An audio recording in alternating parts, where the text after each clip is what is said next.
जितना तुम्हारा है उतना ही हमारा है।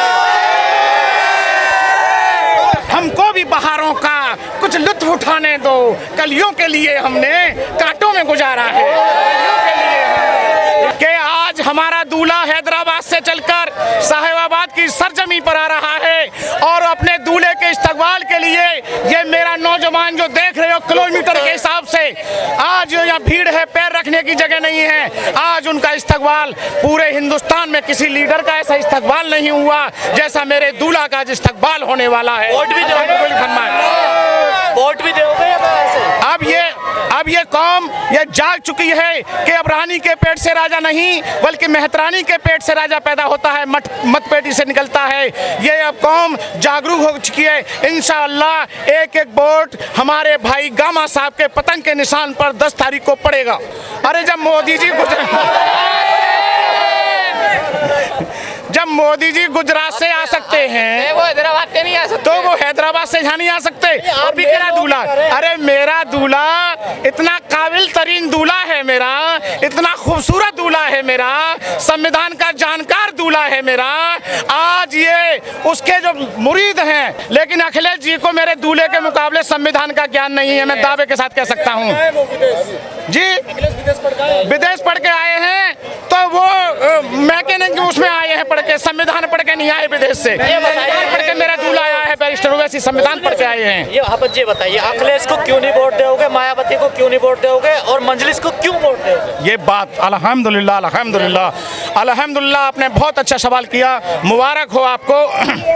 75 सालों से हमारे बुजुर्गों ने इन पे एतमाद किया, इन पे विश्वास किया, इन पे अपना भरोसा जताया, लेकिन इन्होंने हमें धोखा दिया, छल दिया, कपट दिया, है ना।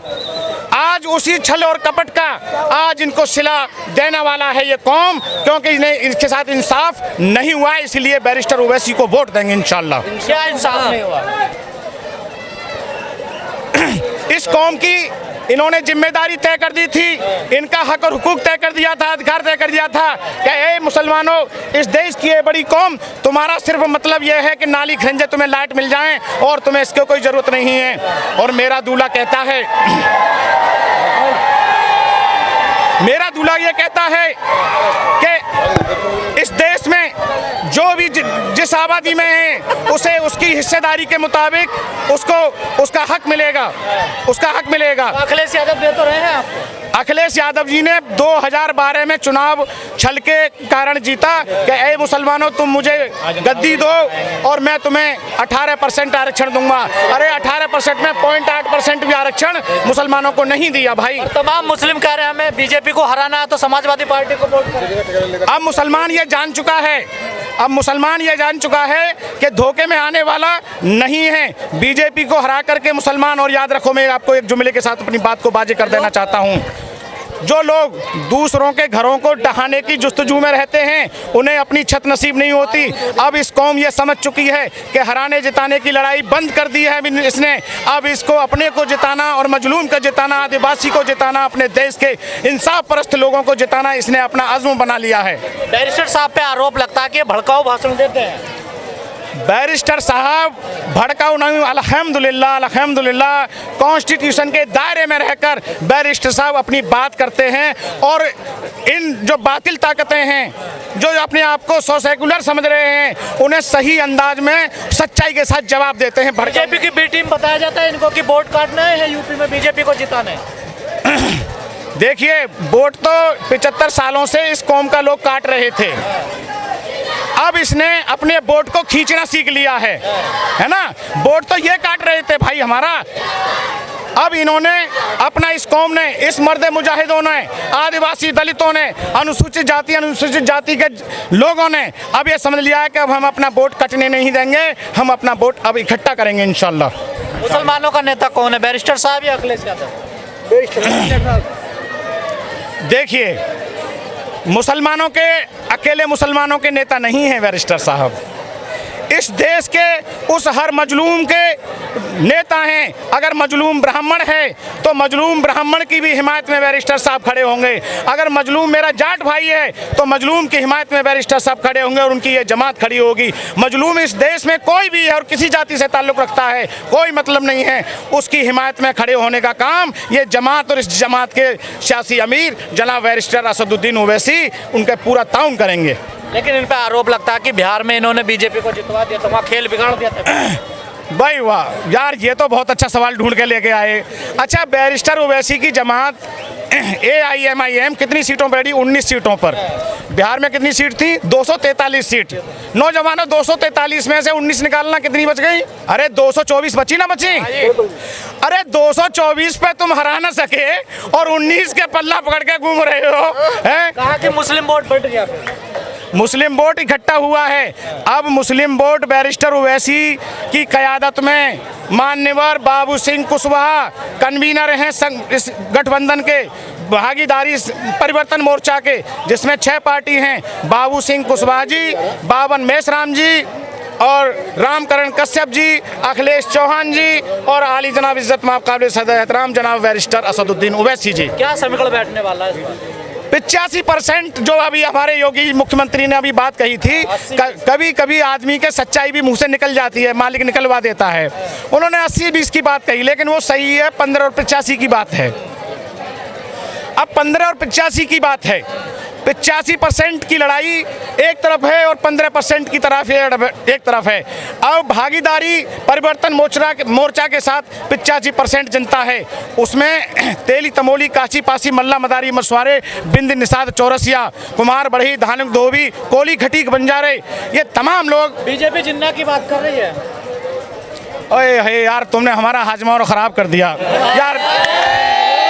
लाहौल बिला कुव्वत इल्ला बिल्लाहिल अलील अज़ीम। आपने किस शैतान का नाम ले दिया, सारा बाहर आपने मामला खराब। देखिए, ये मुसलमान इस देश में पैदा हुआ है, इस देश में मरेगा और इस देश में दफन होगा। उसे जिन्ना से और गिन्ना से कोई मतलब नहीं है। हाँ, पर अखिलेश यादव तो बड़ी तारीफ कर रहे जिन्ना साहब। अरे भाई, धन्यास्तु ये भारत भूमि में भागे, धन्यास्तु ये भारत भूमि में भागे, स्वर्गा पवर्गा स्पद हेतु भूते भवंति भूया पुरुषा श्रुतवात। अरे मेरा भारत धन्य हो, मुझे किसी से मतलब नहीं। मुस्लिम समाज मंजलिस को वोट क्यों दे? मुस्लिम समाज, आदिवासी, अनुसूचित जाति, अनुसूचित जनजाति के लोग इसलिए वोट दे रहे हैं। बावन मेश्राम जी भारत के बहुत ब्रिलियंट आदमी हैं, काबिल आदमी हैं, पर सफल नहीं हुए राजनीति में आज तक। नहीं, अब उन्होंने एक तेज रफ्तार घोड़े के कंधे पे हाथ रख दिया है, उसका दामन पकड़ लिया है। तेज रफ्तार घोड़े का दामन पकड़ लिया है, जिसका नाम है बैरिस्टर असदुद्दीन ओवैसी। इंशाअल्लाह भवन में तैर कर पार जाएंगे। बैरिस्टर साहब ने ऐसा नहीं लगता आपको थके हुए घोड़े इकट्ठे कर लिए सारे? बैरिस्टर साहब जैसा मेरा दूल्हा बॉक्सर है, मेरा दूल्हा बॉक्सर है। कहीं इनको ना थका दे, वो थके हुए खुद। वो थकेगा नहीं, अल्लाह की दुआ उसके साथ है। और ये तमाम नौजवान ये जम्मे कफीर देख रहे हैं, इनकी दुआ बैरिस्टर साहब के साथ है। अरे ये चाचा 55 साल के हो गए, 22 साल के नौजवान का मुकाबला करने को तैयार हैं इंशाअल्लाह। बीजेपी से सपा से आपकी लड़ाई? अरे सपा तो है ही नहीं लड़ाई में भाई, सपा कहाँ लड़ाई में है? सपा तो लड़ाई में ही नहीं है, सपा लड़ाई में नहीं है भाई। हाँ, योगी जी के लिए क्या कहोगे? क्या कहेंगे? कितना विकास करा उन्होंने आपको? अरे योगी जी ने सिर्फ नफरत फैलाई है।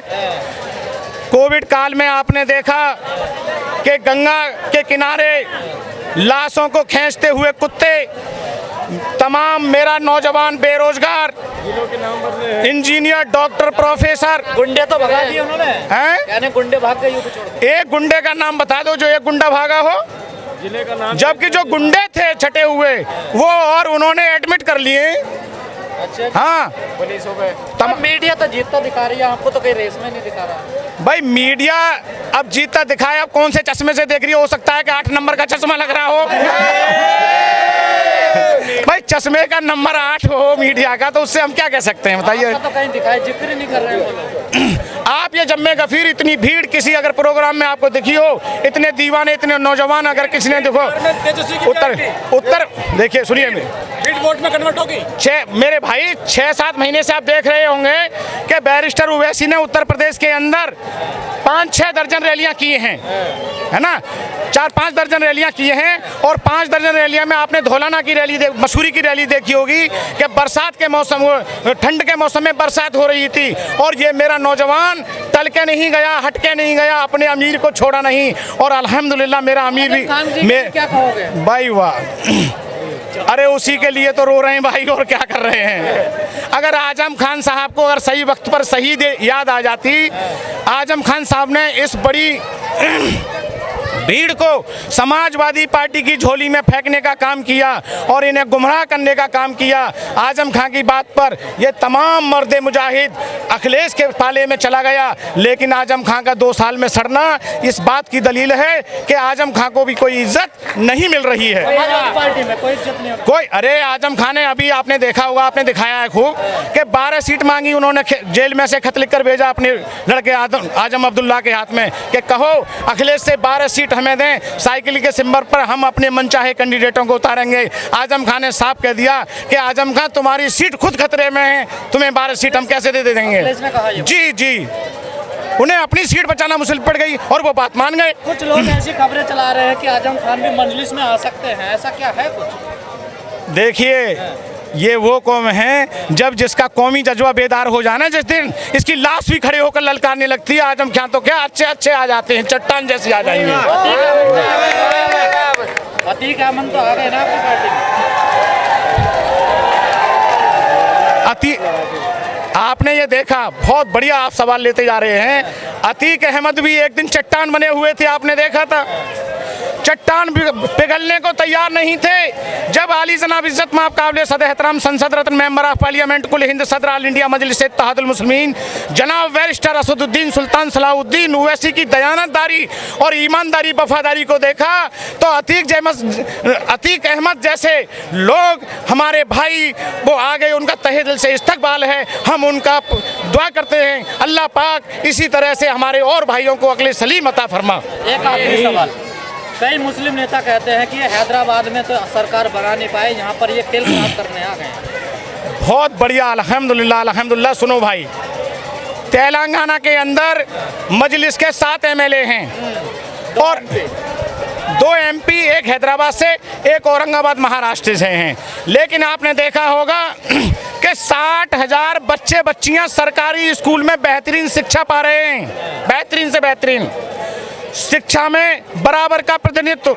और समझिए 5% है, 5% आरक्षण अगर वहाँ तेलंगाना की जनता को मिला है तो वो मजलिस के बलबूते मिला है। अगर तेलंगाना में सियासी ताकत है तो इस वजह से मिला है, ठीक है नहीं। और वहाँ कोई रोजगारी की मारामारी नहीं है, ना वहाँ लिंचिंग है, वहाँ सुकून से आदमी जीता है। हिंदू मुस्लिम सब मन बना लिया, मजलिस को वोट दोगे इस बार? बिल्कुल तहे दिल से। और सुनो, ये तमाम मेरे नौजवान और मैं भी ऐसे दीवाने हैं, अल्लाह गवाह है, अगर मैं झूठ बोल रहा हूँ अल्लाह मेरी इस वक्त मौत दे दे मुझे।